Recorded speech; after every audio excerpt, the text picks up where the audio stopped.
AP News. I'm Ed Donahue. On the flight home to Florida from a trip to Washington, President-elect Donald Trump says he's going to nominate Florida Republican Congressman Matt Gaetz as Attorney General, Florida Republican Senator Marco Rubio as Secretary of State, and former Democratic Congresswoman Tulsi Gabbard as Director of National Intelligence. Earlier, the president-elect met at the White House with President Biden. Politics is tough, and it's, in many cases, not a very nice world, but it is a nice world today, and I appreciate it very much. A transition that's so smooth, it'll be as smooth as it can get, and I very much appreciate that, Jim. You're welcome. Trump also met with House Republicans. I just want to thank everybody. You've been incredible. We worked with a lot of you to get you in, and you helped me, and you helped me too. Senate Republicans voted John Thune from South Dakota as the next majority leader. He says Republicans have a mandate. A mandate not only to clean up the mess left by the Biden-Harris-Schumer agenda, but also to deliver on President Trump's priorities. Thune broke publicly with Trump over the effort to overturn the results of the 2020 presidential election, which he called inexcusable. For Democrats, California Congressman Pete Aguilar says they're concerned about the new Trump administration. We're going to need to articulate a positive vision for the future where everyone has a shot at a better life, and where elected leaders keep their promises. President Biden will hold talks this week with China's Xi Jinping on the sidelines of a summit in Peru. A man who worked for the U.S. government has been charged with leaking classified information assessing Israel's earlier plans to attack Iran. The government says inflation ticked up last month. Most economists, though, think inflation will eventually resume its slowdown. The San Antonio Spurs say their coach, Basketball Hall of Famer Greg Popovich, suffered a mild stroke. This is AP News. Since Donald Trump's victory last week, requests for permanent sterilizations and long-time birth control like IUDs have surged. One company selling emergency contraception saw a 966% increase in sales in the 60 hours following the election compared with the week before. That's because people who feel uncertain about access to birth control and abortions in the coming years are stockpiling emergency contraception and abortion pills in case they need them. Research found that more women had their tubes tied post-Roe, with the biggest increases in states that ban abortion. Haya Panjwani, Washington. Disruptions to Amtrak service on the Northeast Corridor continue as downed wires stop trains between Philadelphia and Wilmington, Delaware, and service between New York and New Haven, Connecticut remains suspended because of a fire near a train route in New York City. I'm Ed Donahue, AP News. Good morning, Marianas.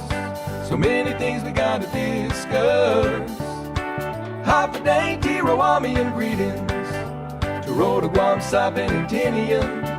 For all your island news from a beautiful place with Pacific views. It's always so much fun on Good Morning, Marianas.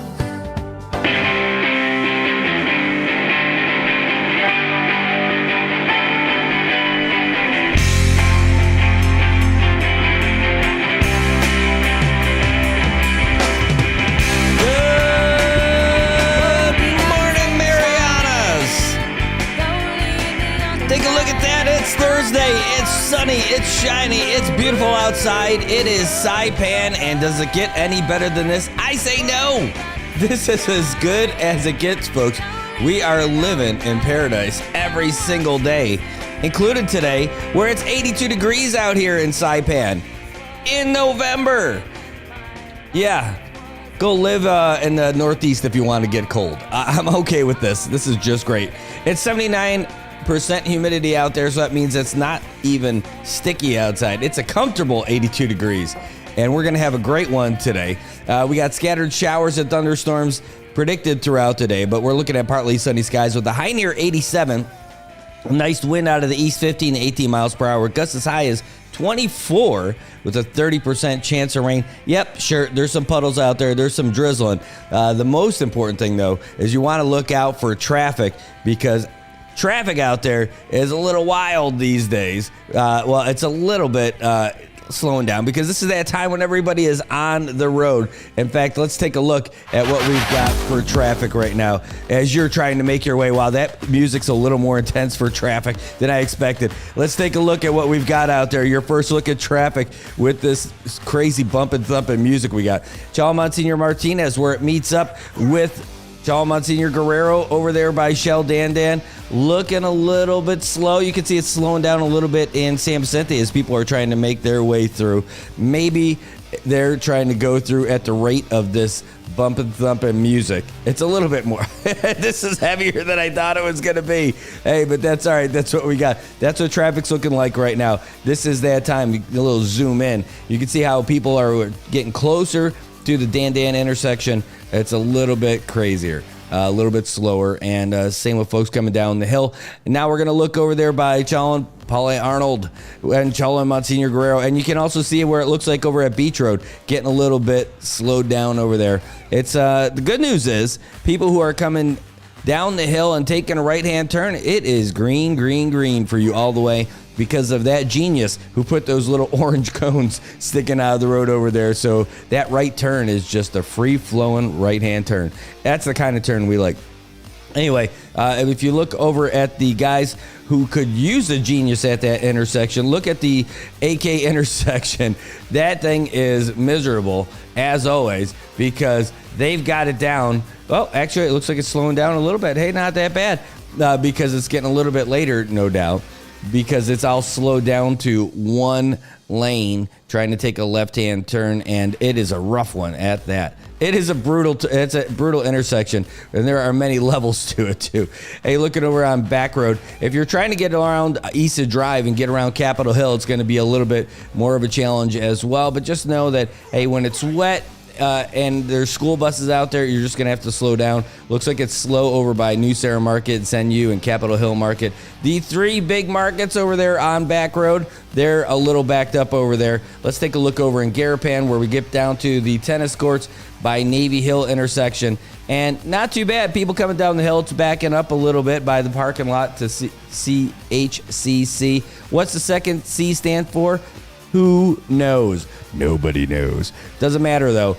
Looks like traffic's going along just fine. A little slow along Middle Road after that, but it's not that bad unless you really want to get somewhere in a hurry. You know, getting over to that Route 308, I don't know if it has a name other than Route 308. I call it that DFS road. That one's not looking all that great.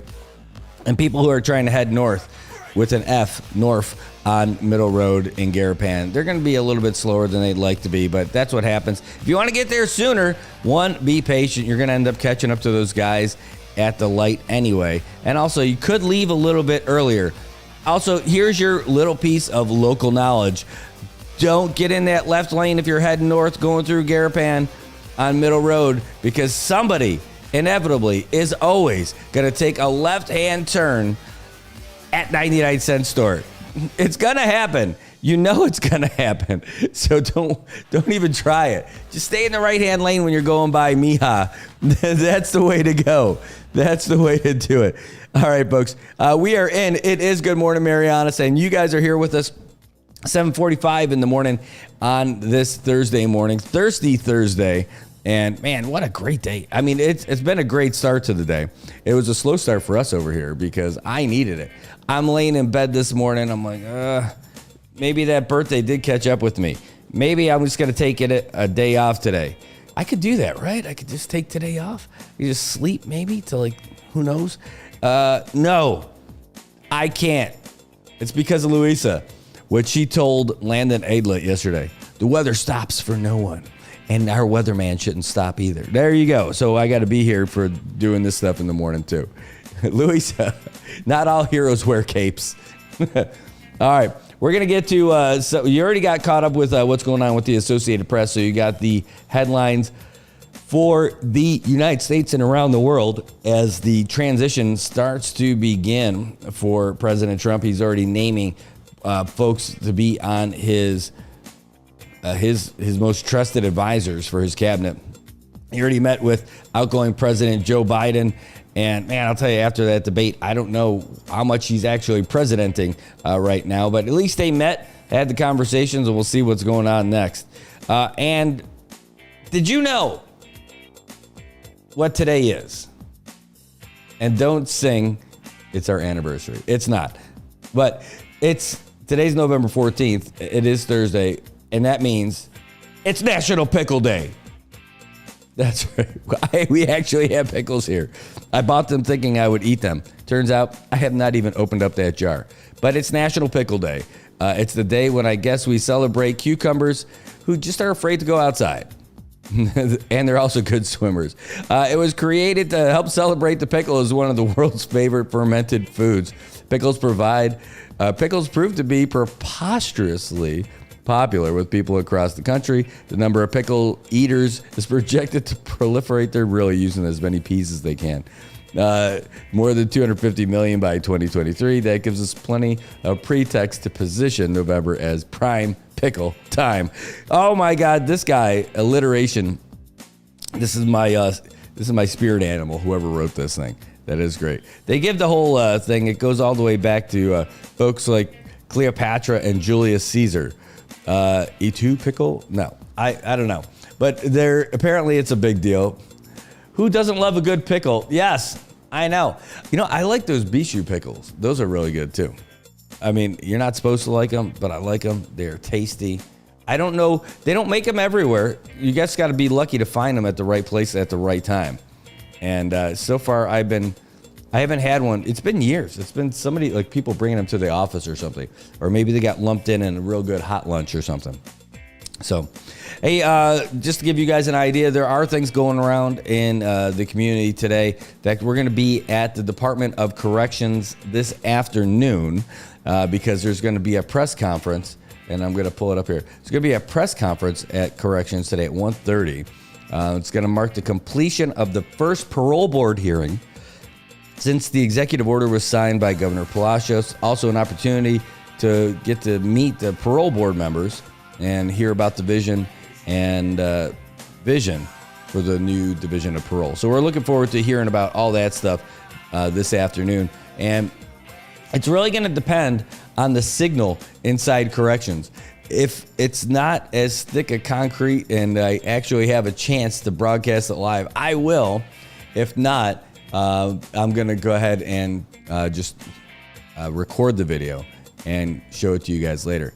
I want the thing's made out of concrete and steel and iron and bars and stuff. I don't know if we're even going to be near a window. By the way, all those windows are bulletproof. So I'm not sure if we're going to be able to stream live through that facility, but we're going to do it. We're also going to do a little bit of talking today about what we saw at federal court, because that was a big deal. It was a long time coming for somebody who fled the Commonwealth when there was an investigation that began about his inappropriate conduct on a plane returning from Guam. That being former band instructor from Marianas High School, David Fromm. And there's so many different levels to this conversation, and we're going to try to hit all of them. And respectfully, too. We're not going to be talking about the people involved. But it's a big story because of how many people knew this guy and how many lives he touched. And that's not a pun. But, because the thing is that here, he was a part of a lot of folks' lives. I mean, he helped. He was a teacher, for God's sakes, right? He was a teacher. He was a trusted member of the community. He was a member of a lot of sports organizations, and just what everybody thought was just a nice, carefree, go-lucky guy who enjoyed a few beers from time to time, maybe a few more than he should have. Turns out, he was a predator, and now he is in jail, and he has been sentenced to 13 years behind bars. 156 months is what ended up being the final tally, but he has no opportunity for parole. He's got the opportunity, though, for his sentence to be reduced on good behavior at a rate of 54 days per year. So at the end of, let's just say, 10 years, that equates to about a year and a half taken off his sentence, almost exactly. And he's also going to be given 5 months for time served. So at that, it looks like he could probably get out with about 11 years in federal detention facility. Because if he is smart, and the guy is very smart, he's got 2 master's degrees, and he's got a great defense attorney in Richard Miller helping him out. He's going to try to get as much of his time served here as possible, because going to a federal prison, probably not a great place to go. You don't know how long that's going to last. So let's walk you through the whole thing. We'll take you down. Maybe you have a legal background, maybe you don't. We'll tell you how the whole thing works. So yesterday was the day he was scheduled for sentencing. And this was a lengthy process. The whole thing came down to about 5 years ago or so. It seems like it was a lot longer than that, because they said 2019 in court yesterday. He was, in fact, let's find out what year it was exactly. I'll tell you just by a quick search. From Monday Festival.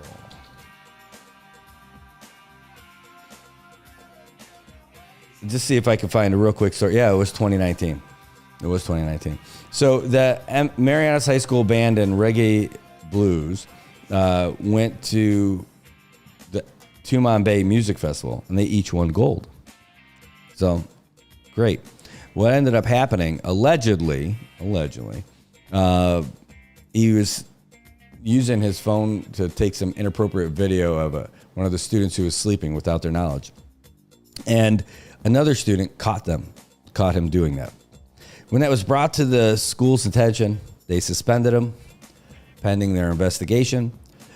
And while that investigation was going on, he hung around for a couple days, took his stuff, and left. Got out of there. By the time DPS got involved and federal authorities got involved to go search his house, they found out, holy cow, he's gone. They searched his classroom, and when they searched his classroom, they reportedly found cameras located in speakers in the restroom that students would often use. And then they didn't really, I don't think they found things at his house because he took everything that would have done anything.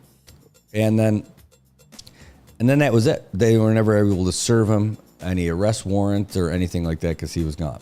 So then he goes to Malaysia. Nobody knows he's in Malaysia, but he gets to Malaysia. And he lays low. So low that his passport expires. And while he's there, he's picking up all kinds of odd jobs and all that stuff, including he becomes a English teacher. In fact, here, let's see. I found this on my other computer yesterday. Let's pull it up for you.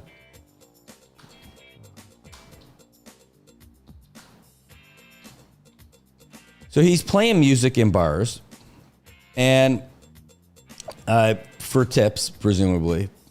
And that's where he pops up on our radar about a year or so later. And different guy. About a year or so later. And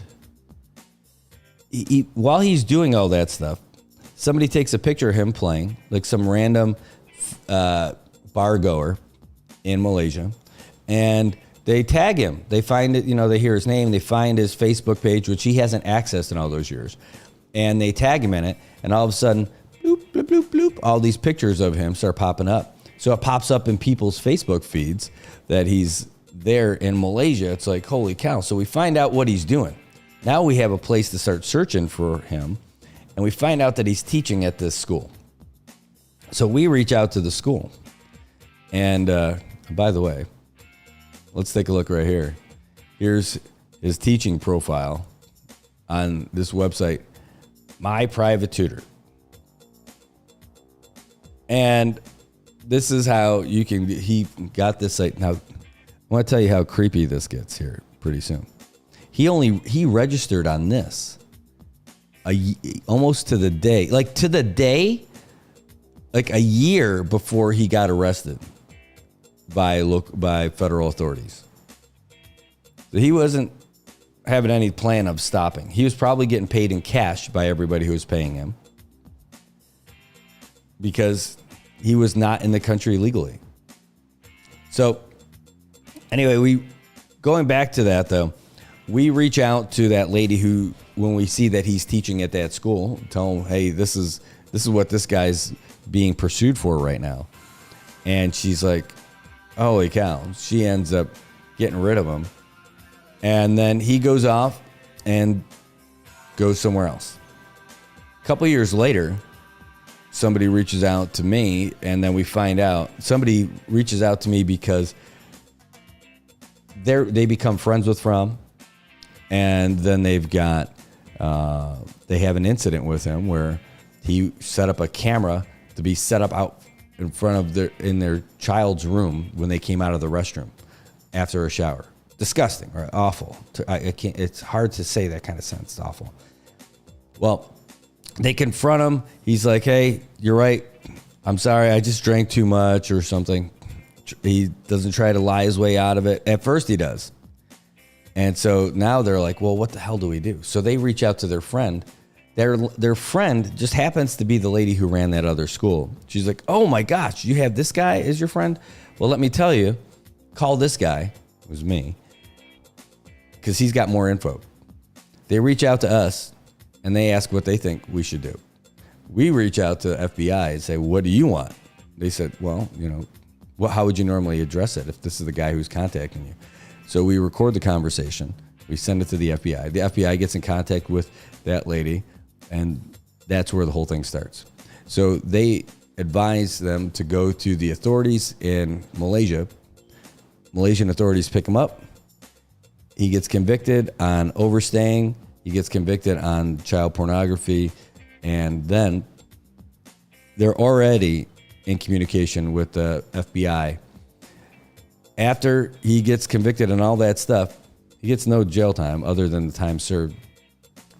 And then on June 6th, he is given to the FBI. The FBI takes him into custody, fly him to Guam, where he's formally arrested once he hits U.S. soil, and then brought to the CNMI for trial. So that's all that stuff. That's how all that stuff went on. All right, so they run through all that stuff, and I've got like a whole bunch of pages of written notes. You can't shoot any photos or videos inside the court over there at the courthouse. So wrote a whole bunch of notes and just give you some heads up. So the prosecuting attorney for the United States, the USAA, is Eric O'Malley, a special agent who went there, who had been following this case since he came to Saipan, tracked him down, got him. FBI Special Agent Richard Bauer. These two guys, crime fighters. They go in the court wearing a suit, but I think they do that just so you can't see their cape while they're walking in there. And there were other people in the courtroom too. There were other people who previously would call him a friend or an acquaintance. And it was an interesting thing because, hey, I played soccer with the guy. I didn't know anything about this guy being a creeper either. He never slept. He never hung out at my house like overnight or something like that. But either way, still, nobody had any inclination that something creepy like this was happening. So, he walks in with two marshals, one in front of him, one behind him, make sure he doesn't do anything crazy. He's wearing his red jumpsuit. He's got his feet in shackles, and he's got handcuffs on, which they take off. They take off the handcuffs when he gets to the desk. But he comes in, he looks very thin. He's got the glasses on. One of the people who knew him before said, hey, he looks like he had some work done. He looks all plasticky. He definitely looks like he lost some weight. He had a clean cut haircut, glasses, and he had been in the sun for a while. I don't know where he's getting his sun, because you could see, when people have a tan and they get their haircut, you could see that tan line. He had that thing going on. But it was almost disturbing when he walked in and you see someone you knew. He's like, oh, hey, Brad. I'm like, holy shit. It's weird. You know what this guy's about to. He already pled guilty to all this stuff and everything. And, it's somebody that it will never be a part of your life, right? This is somebody that did some heinous stuff. Even though they didn't do it to you personally, it's still awful stuff, right? And it's not like we're going to go out and grab a beer later or something. It's you can't ever. That person's no longer anything. Anyway, so the guy looks all thin, clean cut, glasses, that haircut we talked about. Judge Ramona Manglonia, by the way, I'll tell you what, she is outstanding. She is so detailed, follows every little piece of these plea agreements. How closely she was talking about typos, individual typos that in the pre-screening, pre-sentencing report, really little things. It was she's every T is crossed, every I is dotted, even the lowercase J's are dotted. She is so precise. And we'll get to a little bit of that, which she mentioned. She also mentioned that they were using the newest guidelines for 2024 that just got issued 2 weeks ago. The probation folks used the 2023 edition because they didn't have a 2024. Doesn't matter because they both agreed that there's no changes in the new policy. So the Chief Judge did use the 2024. So she gets the pre-sentencing report. She's like, I noted on page 5 you said 2D, but it should be 3D 1.1. I'm like, oh, okay, that's great.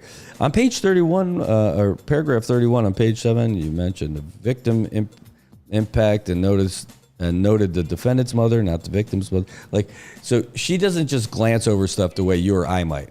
She is reading every word to make sure that everything fits where it's supposed to be. And this is not like a 3-page document, right?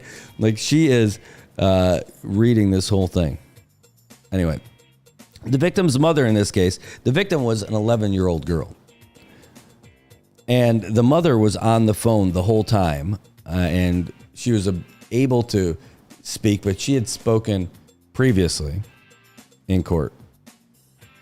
And so she said that she didn't need to do anything.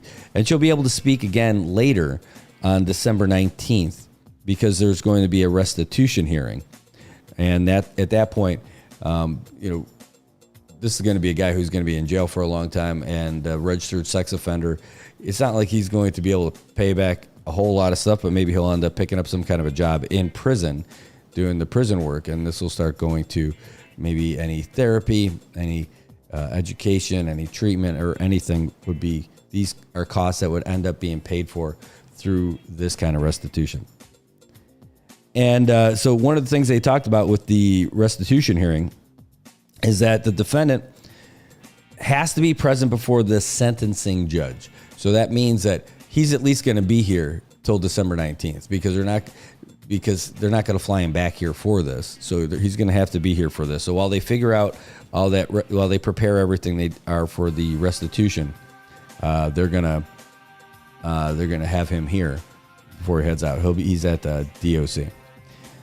All right, so here are the counts. There were 3 counts filed against them, and they ended up dismissing one of them as part of the plea agreement.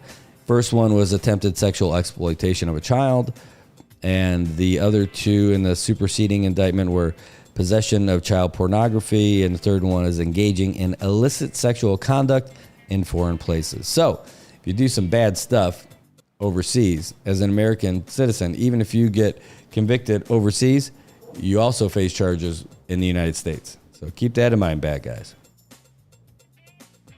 So the way it goes down, it says in June 6th is like, this was one of the points of contention that they want to, not contention, that they are points for clarification, that it was June 6th that he was officially turned over to the FBI, but they were saying that this is with regards to time served when he was in custody, because he wasn't officially arrested until he hit U.S. soil on the 8th of June. But he was in FBI custody on June 6th. So that's something for them about trying to chip away at those days for time served. He had his arraignment on the 10th. Let's see, there was going to be a jury trial on August 13th, but they had already reached a plea agreement, so that wasn't going to be a problem. And they dismissed the first charge. And I'm looking at my notes. I'm like, Chief Judge Ramona Manglonia, she's so detailed. Okay, so that they went to the defense attorney and they asked for him, hey, can you confirm that you guys went through all the pre-sentencing reports? Yes, they did. They said yes, they pled guilty. So here's what he was facing. If he pled guilty to count 2, which is the possession of child pornography, carried a maximum sentence of 10 years and a $250,000 fine as a Class C felony. If he pled guilty to count 3, he faced a maximum of 30 years and a $250,000 fine as a Class B felony. All right, continue.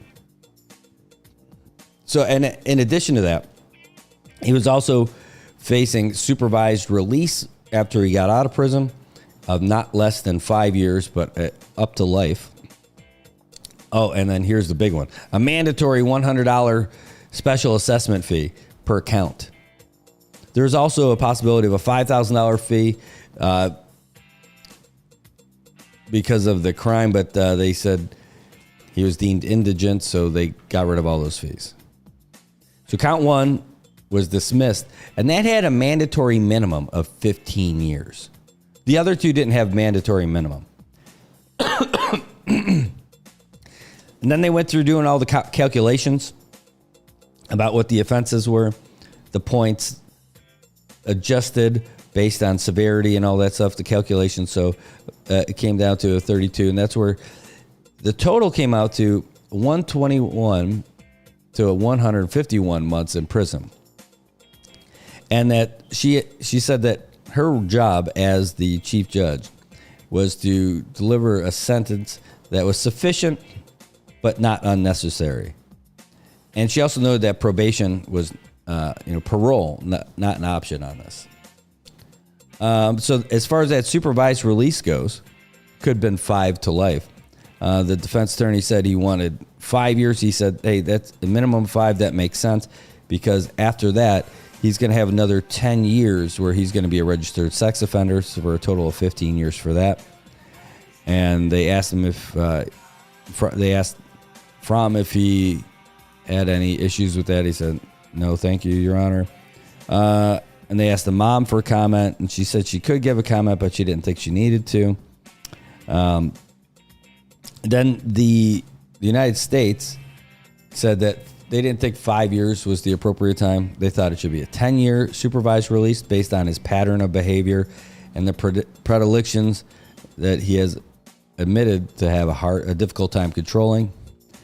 And so the judge ultimately went with 5 years, not 10. We'll tell you about what she said about that. Then they called him up to deliver the sentence. So you could see him kind of waddling up there with the leg shackles. Hands are free. And he had his defense attorney at his right, Richard Miller. And at that time, the two marshals, plainclothes, one's like between him and the judge off to the left. The other one built like a fire plug behind him to the right, and kind of have his hand tapping on the juror's bench. And in his left hand, the way that only a seasoned officer would, had the two handcuffs. Like, how would you hold two handcuffs? I would think that they'd be right next to each other, like where it looks like there's just one. You got it because you can hold them. No, he's got them in his hand where you've got the one loop here and the one loop here, like he's ready to click them on just like that. I'm like, yeah, that's somebody who's been around. Anyway, while there, so Dave Fromm, who's 47 years old now, they said by the end of this, if you serve your full term with no time off for good behavior, you're going to be 60 years old at the end. And that's one of the reasons why she said that 5 years instead of the 10 years, because you're going to have that whole 15-year swing. So you're 75 by the time that's all done. She said that even though it was between 121 to 151, the plea agreement was that he would get 156 months in the Bureau of Prisons. And they're going to try to locate a prison nearest to his parents' residence in Henderson, Nevada. That shows a lot of consideration. I'm really surprised. I don't think that's for him so much as for his parents, because his parents didn't do anything wrong in any of this. But I guess they didn't want to impose an additional hardship. So his defense attorney said that he's currently investigating two different prisons that he might go to, one in Phoenix and one in Tucson. And I'll tell you about the differences of those in a second. So it said no parole available, but he's able to get time off for good behavior at a rate of 54 days per year served. So you could cut off a considerable amount of time for good behavior in there. So for count 2, he received 120 months. For count 3, he received 156 months, but they are running concurrently, not consecutively. So that means that they are not built onto each other. So it's not a total of 276 months. It's just a total of 156. and here's my little math calculations on here about how many days off and all that other time. They asked him, hey, do you recall going over this with your attorney? Yes, I do, Your Honor. After he gets released as well, no loitering within 1,000 feet of places where youths assemble. And this is where the chief judge was really speaking directly to him. And she was having a difficult time with it. You know, you don't really see her get emotional. And I wouldn't say, I don't know that I would say she got emotional by it, but I've not heard her, I don't know if stumble is the right word, but I haven't heard her delivered speech that was not her regular smooth self. So that's why I'm maybe inferring incorrectly that there was a little emotion involved. But she talked about, she's like, you breached the trust of the community. You know, teachers being the second parents to our children. And that's one of the reasons why she's going as harsh with the treatment as she did. She's like, yeah, you responded to what happened and you knew what you did was wrong. But as soon as the investigation began in 2009, you fled. So she says, I have concerns about your ability, as you stated yourself, to get yourself right. So on December 19th at 9 a.m., there will be the restitution hearing. The sentence has been delivered. Now it's a matter of how much restitution that he'll have to pay back to the victim and the mother. And if he didn't plea guilty, he could have faced 180 months in prison. Also, he had, going into yesterday's reading, he could have withdrawn his plea if he didn't agree with the sentence and all the conditions as well. So now he's remanded. He was remanded to the U.S. Marshals, who brought him back to corrections. And they are looking at these two facilities of where he may be transferred to after his restitution hearing, one in Phoenix and one in Tucson. And according to his defense attorney, Richard Miller, said they're looking for one that might specialize for treatment for sex offenders. The one in Phoenix is a medium security facility, but they also have a minimum security satellite camp, and that's presumably where he would go. The one in Tucson is a maximum security facility, but they have a minimum security camp, and that's what they're saying that he would end up going to, one of those two. Excuse me. And as per the procedure, after all that stuff was agreed to, they dismissed count one, and that was the end of it. And they brought him out. He was not available for photos or anything. He ended up going out through the back door inside of the courtroom at the federal courthouse. So that's how it went down yesterday for this. And boy, I'll tell you, it is shocking, and it is jolting. It is difficult to see. You know, somebody who was a trusted member of the community. It's not hyperbole. It's not being dramatic on this stuff. You know, somebody that you know, somebody who was a friend to so many people, who was a mentor to so many kids, ended up having this secret that he was just a monster.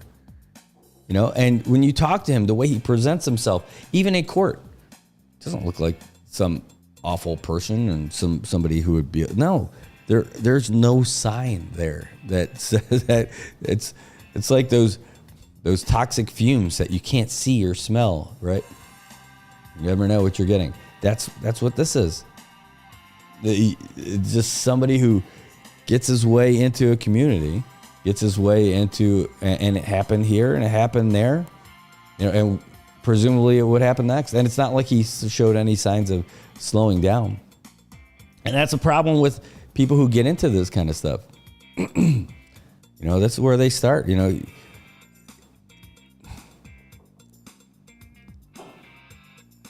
I would say thankfully, but it's not thankfully. I mean, it's selfishly for me to say thankfully it didn't happen worse here. Because it did happen worse. It just happened somewhere else. You know? It's awful for that. Imagine that you are that woman in Kuala Lumpur or in Malaysia. And your daughter comes out of the shower. It's just a small get together at your house with this guy that's your friend for the past couple of years. You've got your partner with you, this guy that is your friend, your daughter, it's their pool party. She comes out of the bathroom after taking a shower. She finds a cell phone pointed at her where she was coming out of the door. Mom. You're the mom. You're the dad. And that just changes your whole world. Somebody who is your friend. You question everything about yourself, your judgment. That where did I screw up? What signs did I miss? No. The mom's not to blame for any of that. But you know she's going through it. And been going through it for at least a year. That's awful. You confront the guy. And it's already uploaded to his cloud and all that other stuff. She's freaking out. And he's trying to explain it. Explain it away. And you want to believe your friend, but you know you can't. In an instant. That's years of trust that they had built. Gone. Betrayal. Anger. Oh, man. I can't believe. I don't know how I would act. But I have a feeling, and I don't think that person would be leaving. And oh my God. Oh, there's too many emotions. You know, you could try to be logical about it. Like, I don't know how a jury could handle it.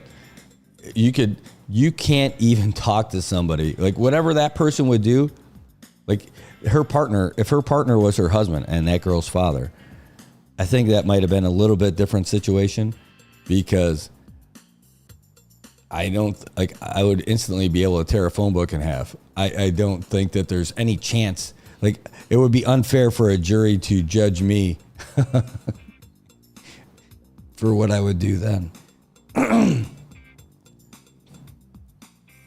that's just trying to empathize, trying to put myself in that situation, what that would be like. It would be absolutely awful. And how they've had to go. Now, maybe, hopefully, that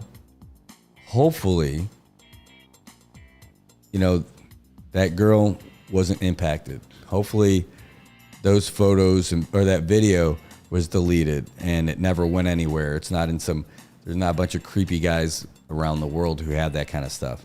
Because that's what he would have done. He would have put that kind of stuff online. No, because it was, the full thing was with the intent to distribute. So, yeah. So hopefully that kid has a normal life. But man, it is just awful. It's creepy talking about it. It is absolutely creepy talking about it. Like, I don't even feel comfortable, but we have to. We can't pretend that kind of crap's not happening or that it didn't happen. This guy gets convicted. He's here for another month, and then we're never going to hear from him again. We hope, right? He's going to be going to jail for, he'll be sentenced for 13 years. Probably, the way this guy acts, he's probably going to get out earlier on good behavior, because that's who he is. Otherwise respectful, smart, calculated. He won't be the guy starting any fights. He won't be the guy causing trouble. He'll be the guy doing everything. Yes, sir. No, sir. All the way through. Model prisoner. He'll get out early on good behavior. And then he'll have his 15 years of reporting as a sex offender with different authorities. Likely, he'll be 58, and that'll take him to 73. And then, who knows? But like they said, like, this is stuff that doesn't go away. Yeah, it's awful. So I think we can we'll put this away until, I guess, we'll see what happens on December 19th. We'll give you guys an update on that, but I'll be happy to move on from this story, just as I'm sure the families are ready to move on from that. Holy crap. Just goes to show you, I mean, you just don't know. You don't know who you got in your life. And that sucks. All right. We're going to take a break, thankfully. And while we take a break, we're going to come back. We'll get you the latest from the Associated Press. We'll see what traffic looks like. Also, we'll hit our local stories and see what some of the national things are. Thanks for sticking around. Thanks for being here this morning. And, I mean, holy crap, right? There's no easy transition for any of this. So we'll see you guys just after this.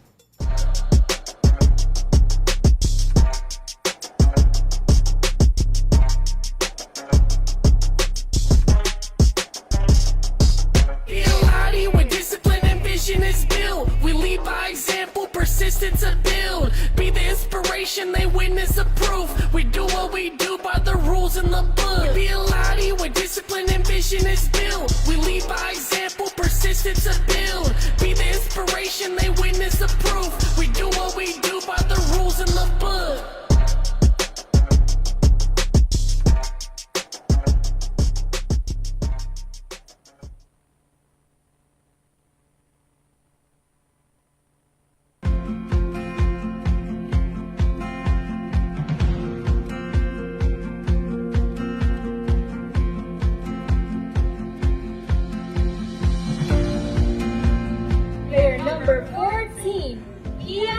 It's a great day to be up 3-0. I'll tell you that. It probably is not great to be down. I'm Brad Rosala, and I'm the owner for Commonwealth Communications. And I am Jojo Alipuzu. I am the owner of Island Image and Motion.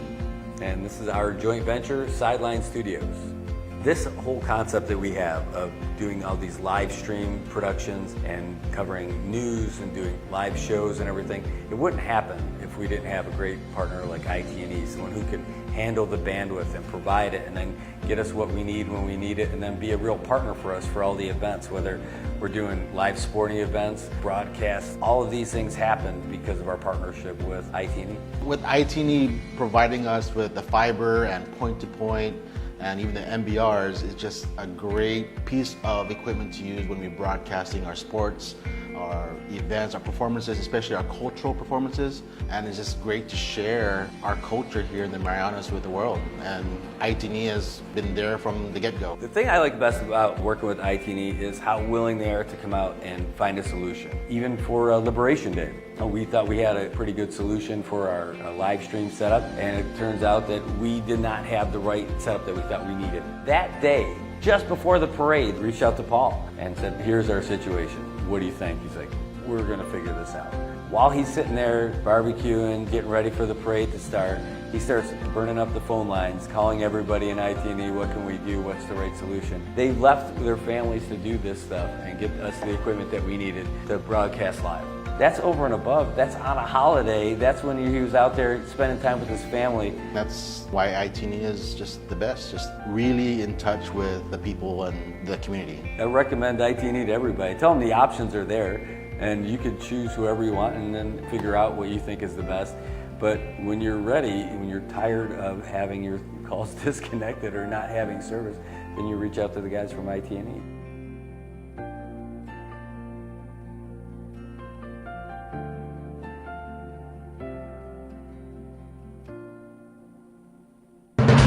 AP News. I'm Ed Donahue. Donald Trump announced 3 more key nominations as he continues to stock his cabinet with loyalists. The AP's Sagar Magani has the story. The president's tabbed one-time rival turned fierce backer Marco Rubio to be Secretary of State. It's a tremendous honor to the president would place his confidence in me in a position of such importance. But concerns about the lack of qualifications of 2 other nominees could make Senate confirmation hard. Trump has named Florida Congressman Matt Gaetz to be Attorney General, and former Democratic lawmaker Tulsi Gabbard is getting the nod as Director Director of National Intelligence. She's never worked directly in the intelligence community outside of serving on House committees. Sagar Meghani, Washington. The president-elect met with President Biden at the White House and earlier with House Republicans. Isn't it nice to win? It's nice to win. It's always nice to win. A lot of good friends in this room. House Speaker Mike Johnson has won the Republican nomination to remain on the job and faces a full House vote in January. John Thune from South Dakota will be the Senate Majority Leader. The current Senate Majority Leader, Chuck Schumer, says Democrats will answer the call. It never feels good to come up short. But when you do, you pick yourself up, you dust yourself off, you learn from it.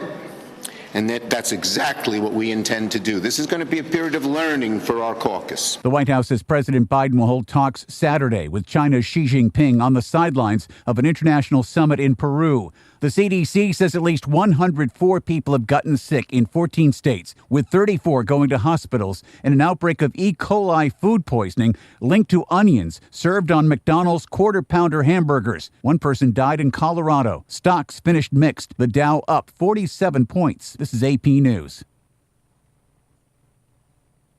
Underground raves in China are part of a subculture growing in hidden corners of the nation's cities, even as its political and cultural mainstream grow increasingly controlled, staid, and predictable. For Chinese ravers, these gatherings, often called wild dances, not only offer a rare space for unfettered fun, but signal resistance to the narrowly prescribed future a rigid society expects for them. In case you haven't got enough of the little pygmy hippo Moo Dang in Thailand, there's now an official song. The upbeat 50-second song Moo Dang is available in Thai, English, Chinese, and Japanese versions. Its music video consists of short clips of the baby hippo bouncing, playing with her keeper, or hanging out with her mom. Moo Dang, the name literally means bouncy pork, a type of meatball in Thai, became a global phenomenon just a month after she was unveiled on Facebook. I'm Ed Donahue, AP News.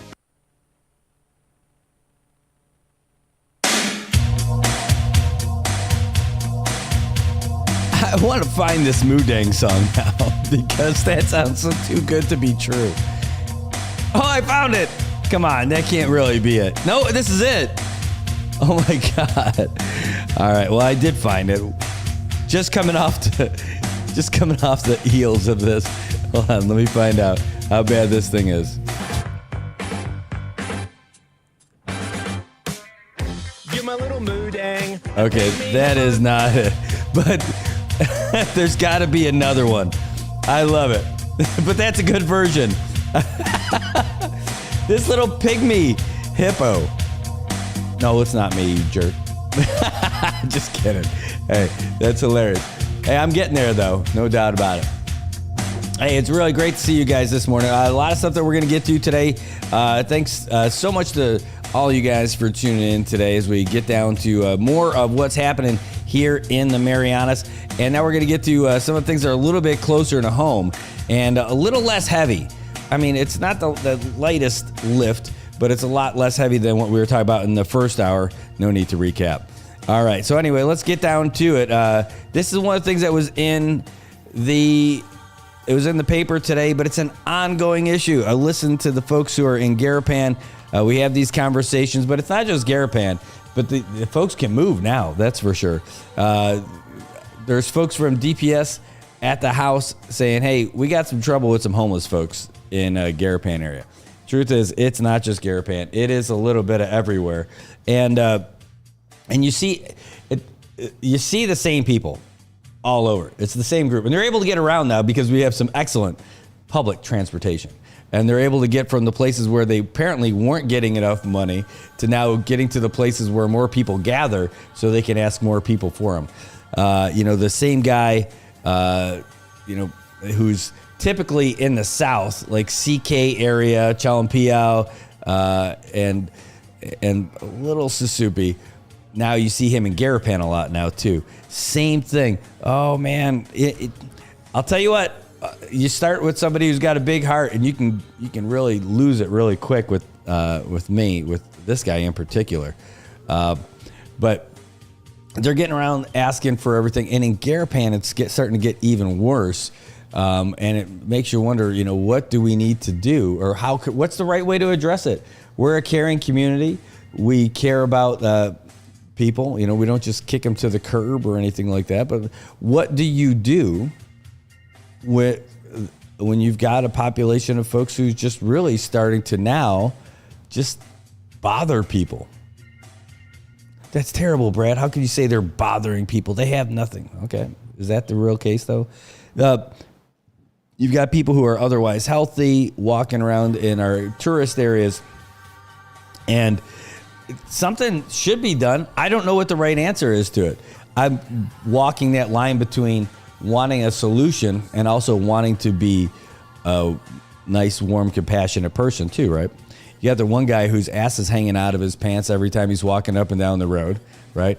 Doesn't seem to necessarily cause any problem with anybody, but dude, you can't be walking with your ass hanging out all over the place, right? I mean, you can't. And then you've got another guy who walks along screaming at the trees. I've seen him get into it at Bank of Guam, arguing with nobody. The guy clearly has some issues. I saw him walking down Beach Road out in front on Beach Road, walking south on Beach Road after he passed Bank of Guam and was getting in front of like that Majesty place. As he's walking, just whips it right out there and starts peeing on the street. He didn't even stop. He was still walking, just letting it flow in the wind. Yes, he's like, hey, some people walk their dogs. I'm walking my hog. And that's exactly what was going on. I'm like, oh my goodness. Those are just those two guys, right?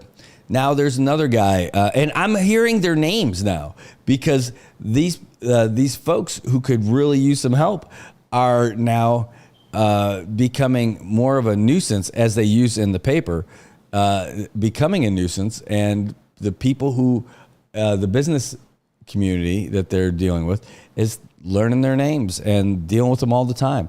There's a guy who's pictured in that story in the Variety today, walking into that building. You see him walking into like the Elegance building.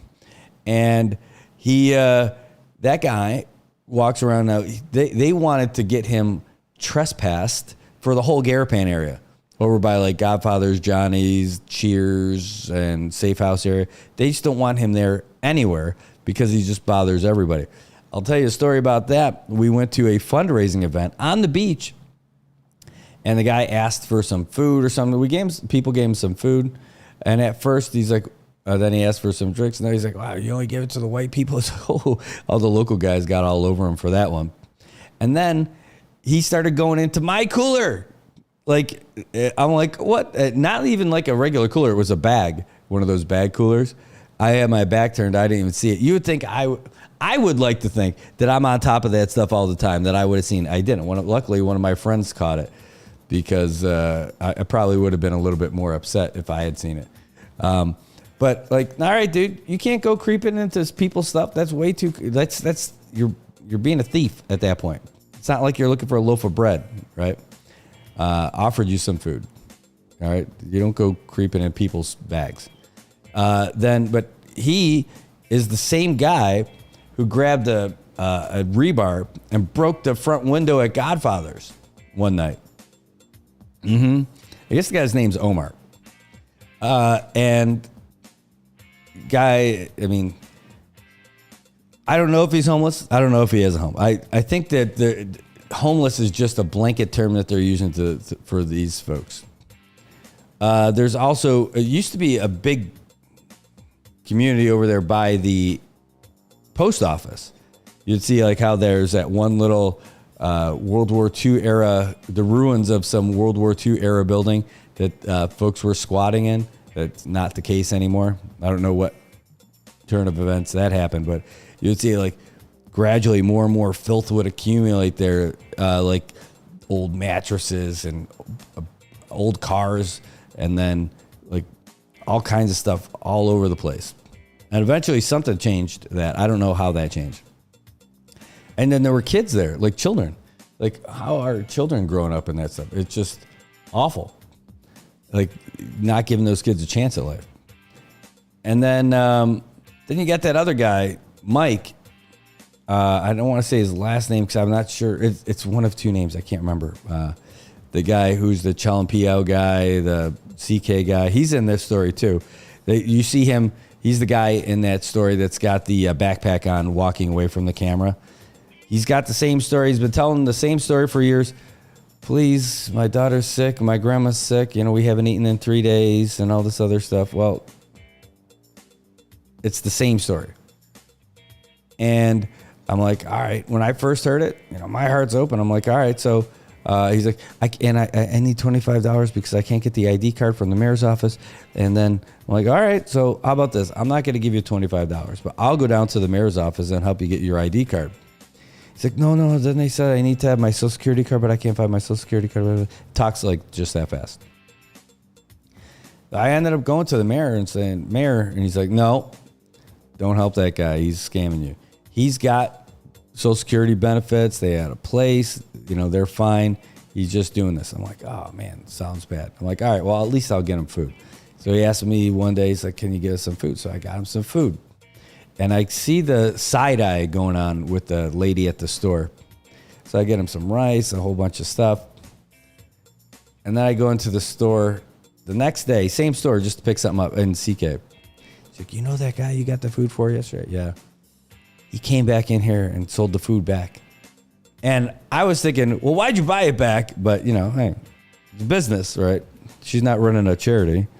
So she's like, all right, I guess I'll take it back. Like right after. So he get the money. And I'm like, all right, I'm not buying anything for this dude ever again. And then, he's walking, knocking on doors, knocking on windows, and he's starting to get more progressively worse. Like when I worked down there, he was standing outside knocking on the window at the restaurant. I'm like, dude, what are you doing? You can't do this. Get out of here. And I wanted to get the guy officially trespassed so that if he came by, DPS would take him away and then the whole process would happen. But the HR manager was like, why? I'm like, dude, you're kidding. Like, this guy is harassing all your guests. He's harassing people in the parking lot. He's loitering in your stuff and he's asking people for stuff. You can't do that. It's private property. Anyway, and now, thanks to the great public transportation, even folks in these situations, they're smart about it by taking those trips down to Garapan where there's more people. The same people who used to gather like out in front of the post office asking for money, right? Always right outside the front door on federal property, right? And it's like, but you guys have been doing this for years. You could have been doing stuff like otherwise healthy individuals. Why aren't you doing stuff? Because I guess it's just easier to do it that way. And it's tough to see. And we don't have a solution for it. We don't have a plan. I don't have a plan. And it just reminds me of what they used to have in the States until they started closing down those institutions when they used to institutionalize folks. Is that the right way to go? Oh, man, I don't know. That's where people would just lock their kids up and never see him again, because they didn't want to deal with it. I don't know. I think that stopped around the 70s. It sounds so heartless. So what do you do? I don't know. I mean, you're not keeping... Clearly, there are some people that need to be supervised all the time. And people who are being a public nuisance also need to be dealt with. And maybe that is jail for those folks. But the people who really need to receive some kind of supervision, if they can't get it in their community with their family members, then as a community, should we have them institutionalized? And what kind of institution would that be? I don't know. Hey, Tobot, you said they should follow Guam's panhandling law. I'll tell you what, I don't know what Guam's panhandling law is, and I'm sure the people panhandling don't know that law. Maybe they do. But when I see two of them fighting each other at the intersection when I was there like a month ago, I don't know if it's any better.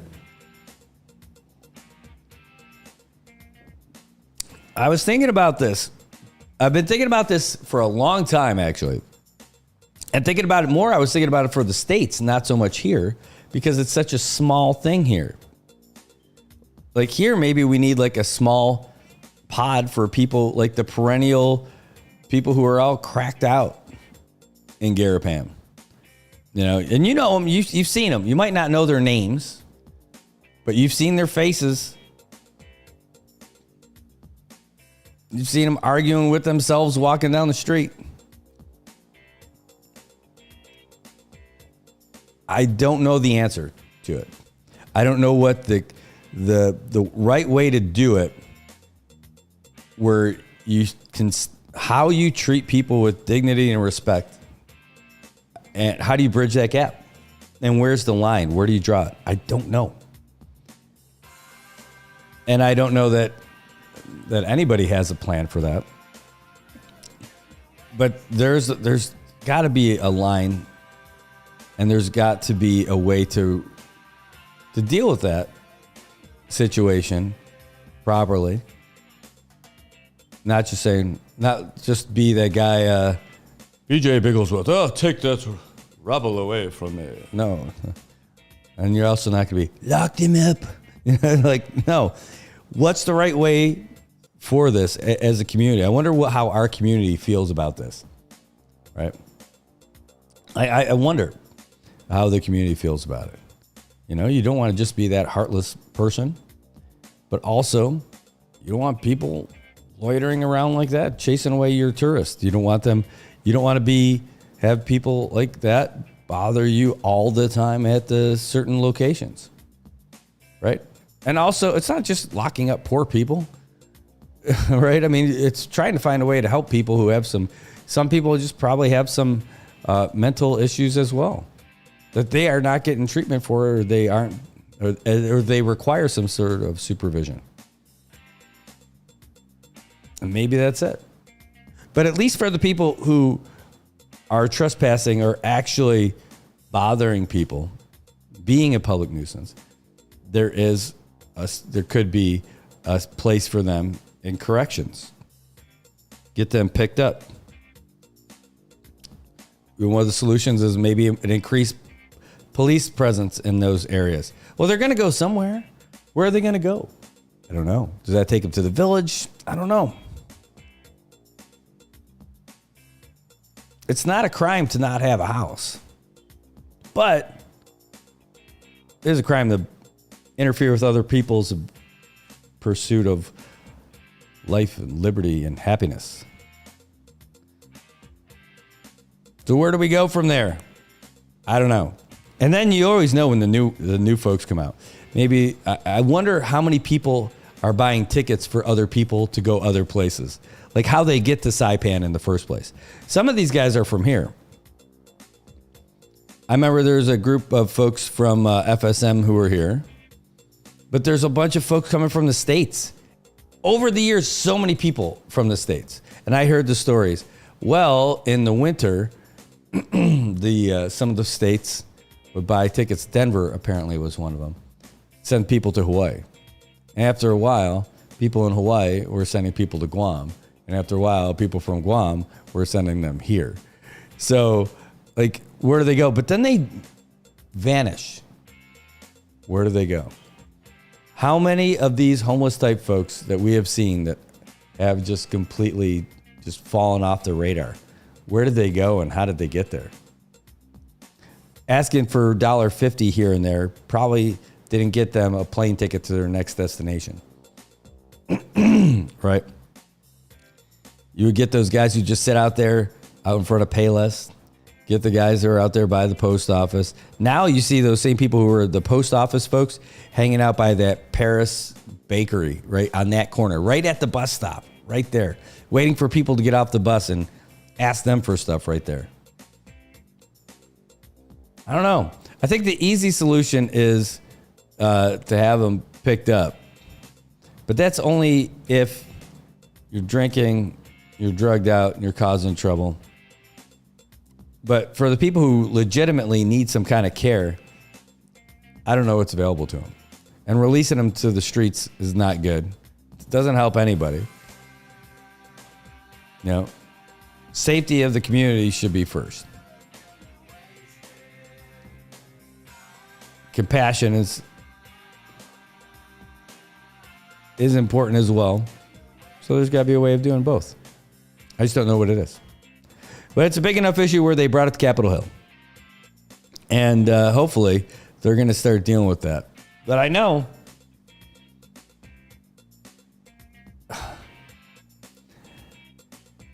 there's a $75,000 in gambling revenue available for local appropriation. It can be made available for DPS so it can address problems with the homeless individuals. You're going to need a lot more than $75,000. Don't know what that is. But you're going to need a lot more than just appropriating it, like $75,000 to help with homeless folks. You know, that's it.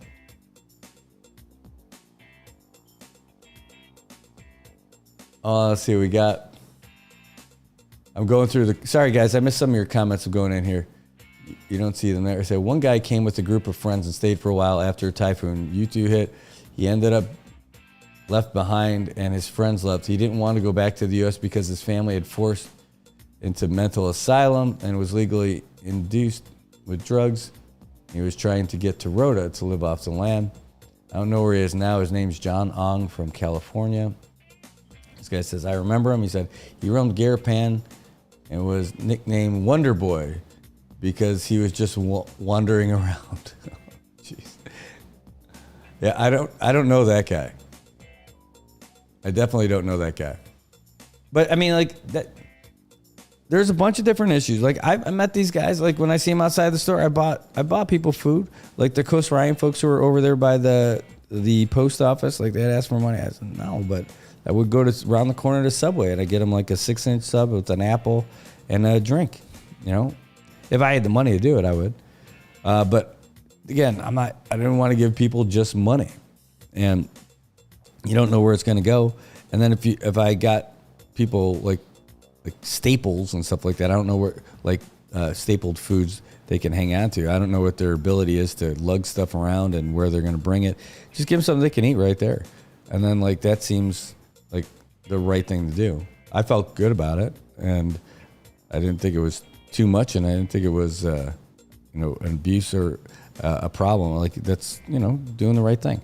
But outside of that, man, I like having a real solution for folks. I don't know what that is. All right. Well, it's almost 8 o'clock. Or sorry, it is way past 8 o'clock, but it's almost 9 o'clock. So we're going to take a real quick break. When we come back, we're going to talk about a couple more of the things that are hitting our highlight. Oh, this one, no. We could do that later. Do that one later, too. Yeah. All right. Well, I'm going to try to find that Moodang song, too, because I thought it was funny. Also, it is National Pickle Day. The most ridiculous day. In fact, what I'll do, I'm going to throw the camera down onto to the road here, watch some traffic while I give you the latest sports update that we have. It's a shorter one from the Associated Press, but we'll get you everything that you need to know right there from the people who cover all of it. AP Sports, I'm David Schuster. College basketball fans were treated to a pair of high-level games on Tuesday night in Atlanta. In the opener, top-ranked Kansas defeated Michigan State 77-69. And in the nightcap, number 19 Kentucky, they rallied by number 6 Duke 77-72. Pretty good NBA games as well on Tuesday. We start in Boston, where Gethin Kulba took in the Hawks and the Celtics. Onyeka Okongwu tipped in a missed shot with 6.1 seconds left as the Hawks overcame a 15-point second-half deficit to beat the Celtics 117-116 in their NBA Cup opener. Jaylen Brown had a season-high 37 points but missed a jumper at the buzzer. I still give Atlanta credit. They came out and played physical, but me and JT got to be better.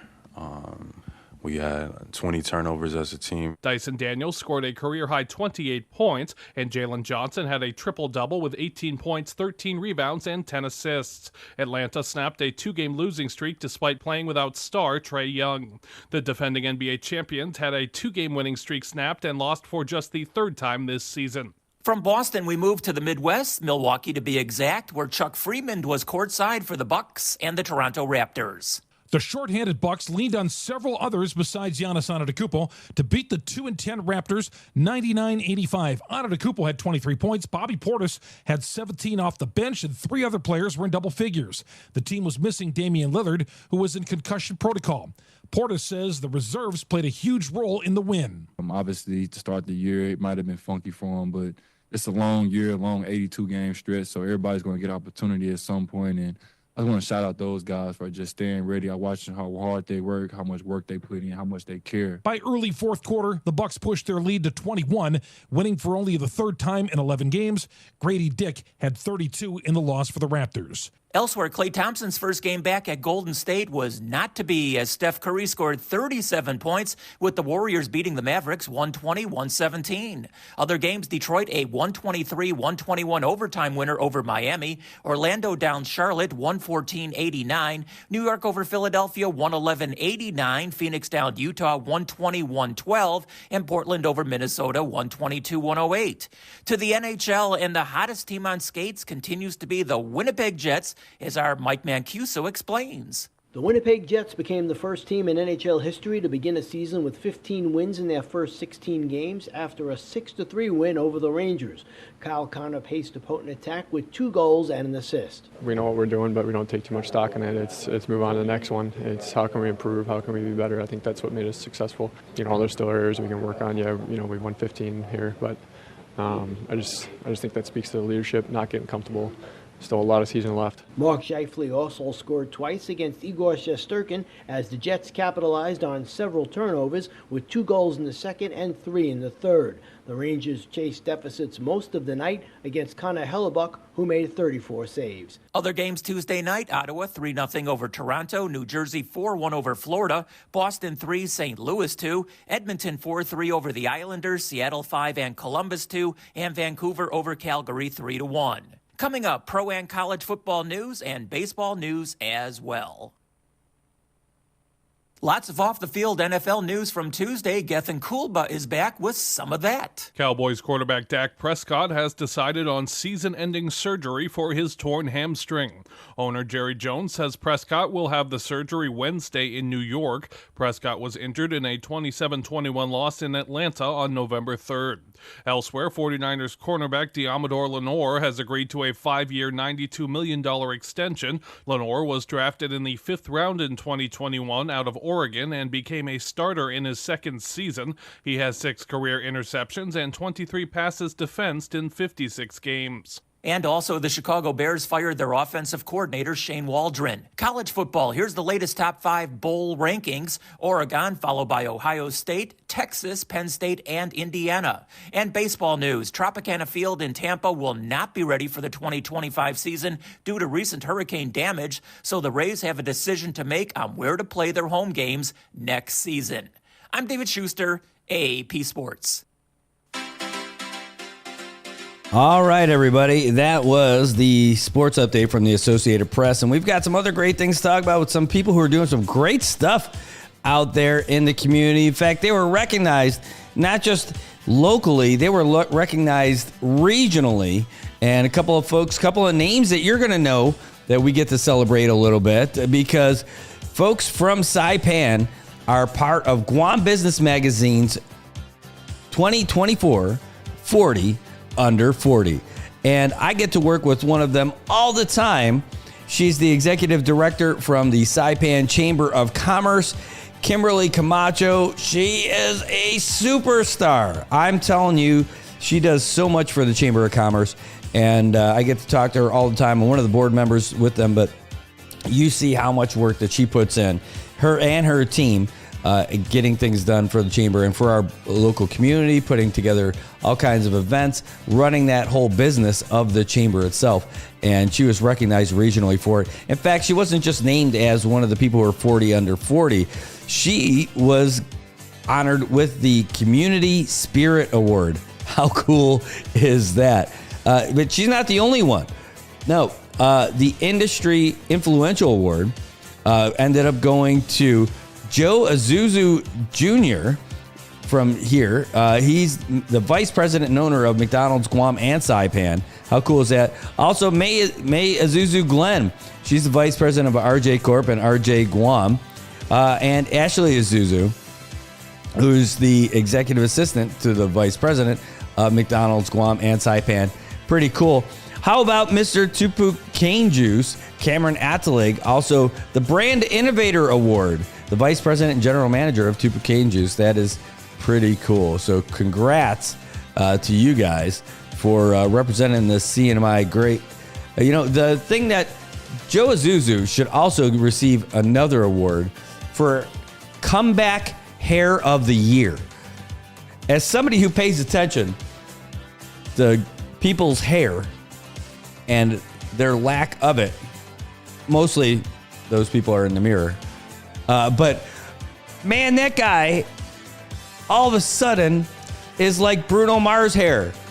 He was not that guy before. Now this dude is rocking the coif like a champ. I wish I could have that kind of comeback. I don't know what kind of magic that guy has received, but I need the same kind of Suruhanu to come over and make my hair grow back too. I don't know what he did, but I could tell you it's working. It is definitely working. Good job, Joe. It's awesome. Hey, there's nothing bad about it, man. It's just great. It's impressive. Maybe you could just will your hair to grow back. Ooh, let me think about it. It's not working. I'm trying.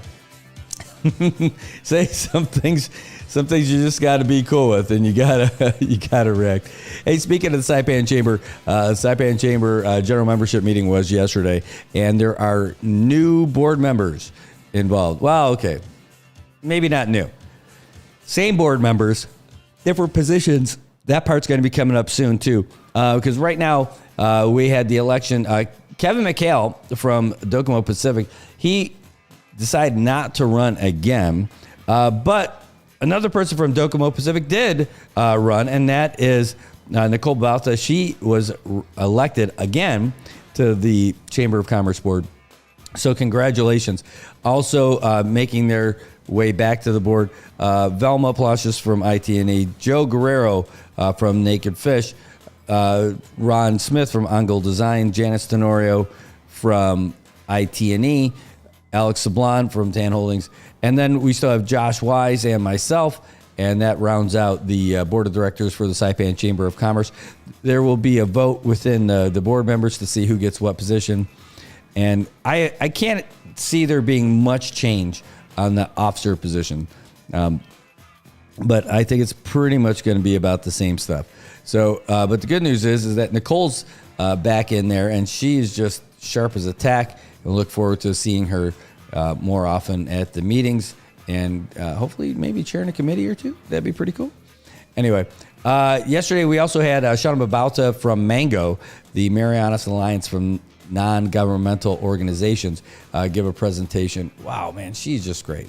You can definitely see her teaching background and the way she presents all the info about what her great organization is doing for folks here in the CNMI and nonprofits here in the CNMI. And anybody who's considering a nonprofit or maybe starting a nonprofit, go to Mango. That's the place to start. They will get you squared away. They'll get you started off on the right foot, and they can do everything for your nonprofit. So look up to them. A few things to take note of this week. If you're thinking about going to Department of Labor tomorrow, don't. Just don't. They're going to be doing some training, so they're going to be closed tomorrow. So they'll be working, but they won't be working with you. They're going to be working to develop their skills. So tomorrow, Department of Labor, going to be closed. You're not going to be able to get the labor of love that you want.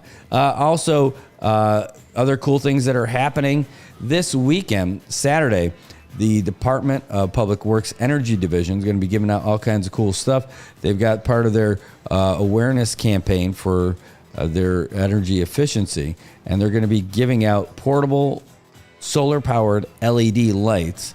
First come, first served basis.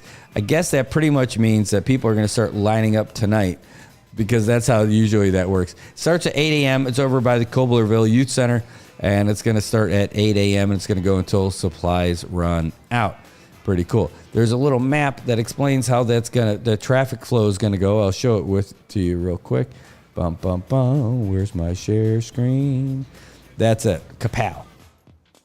And that's it. So the traffic flow is going to be where you would look at how they have it planned, where you start on Beach Road, go along Chalmonseñor Martinez all the way down to Totaville. That's how long they expect that line to go. So if you want to park tonight to get ready for it, then I guess you go and park by Koblerville basketball court tonight and sleep there.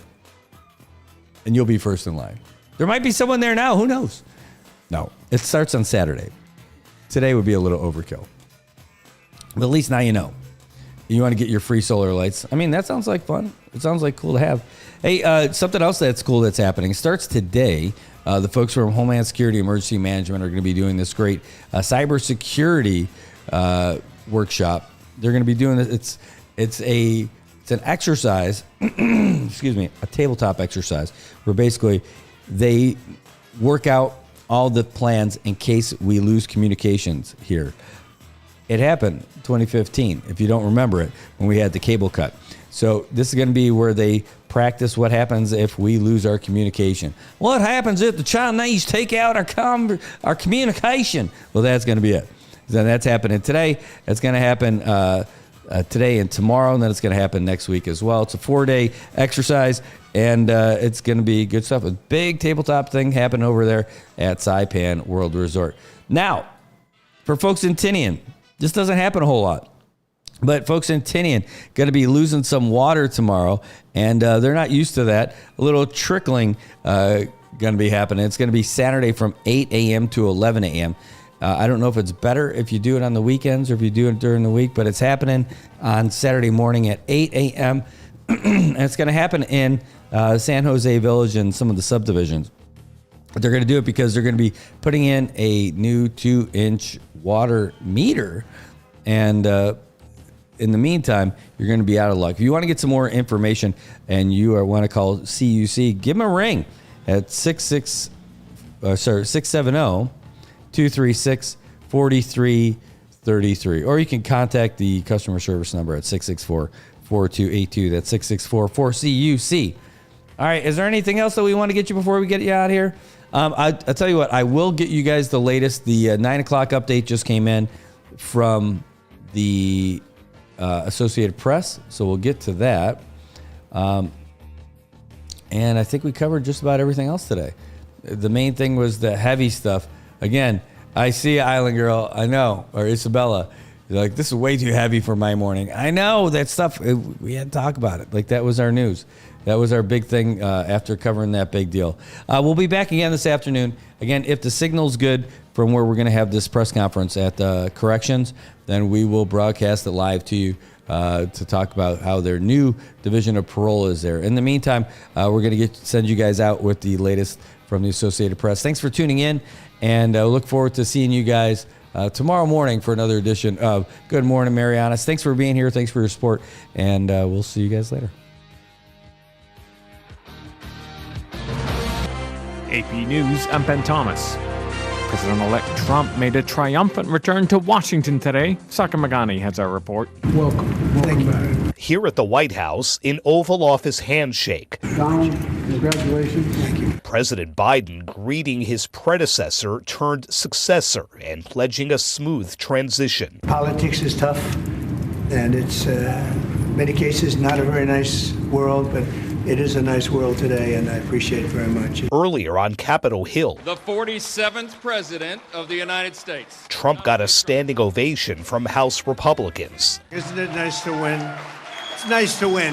His visit here to Washington marked a stunning rebound nearly 4 years after Trump left defeated and diminished. Now he and Republicans like House Speaker Mike Johnson are celebrating. They used to call Bill Clinton the comeback kid. This is the comeback king. Sagar Magani at the White House. A load of transition news. Senator Marco Rubio nominated for Secretary of State. Congressman Matt Gaetz for Attorney General, and Tulsi Gabbard, a former Democratic member of Congress, as Director of National Intelligence. Senate Republicans choosing South Dakota's John Thune as Majority Leader, and just one seat shy of a majority, House Republicans nominate Mike Johnson to return as Speaker. Meantime, President Biden will hold talks this week with China's Xi Jinping on the sidelines of an international summit in Peru. And at NATO headquarters in Brussels, Secretary of State Antony Blinken on U.S. aid to Ukraine as the Biden administration wraps up. We've obligated just recently and pushed out the door another $8 billion in security assistance for Ukraine. That was in September. Another almost $500 million just a few weeks ago. And President Biden is committed to making sure that every dollar we have at our disposal will be pushed out the door between now and January 20th. This is AP News. Tapping the brakes on Wall Street. I'm Seth Sutel, and this is the AP Markets Report. Stocks drifted to a mixed finish on Wall Street after the latest inflation update kept the market's hopes up for another interest rate cut next month. The S&P 500 ended a little changed Wednesday. The Dow Jones Industrial Average edged up 47 points. It's about 0.1%. The Nasdaq Composite slipped 0.3%. Treasury yields were mixed in the bond market after a report said inflation came in exactly as expected last month. That strengthened expectations that the Federal Reserve will cut interest rates at its December meeting for the third time this year. Seth Sutel, New York. And Jennifer King has details on that inflation report. Consumer prices rose 2.6% compared to a year ago, the first annual increase in 7 months. Core prices, excluding volatile food and energy, rose 3.3% annually, the same as in September. Jennifer King, Washington. And I'm Ben Thomas, AP News. Thank you for listening.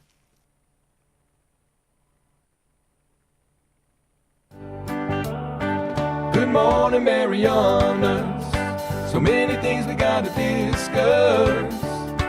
Happy day, Tirawamian greetings. To Rhoda, Guam, Saipan, and Tinian. For all your island news. From a beautiful place with Pacific views. It's always so much fun. Good morning, Marianas.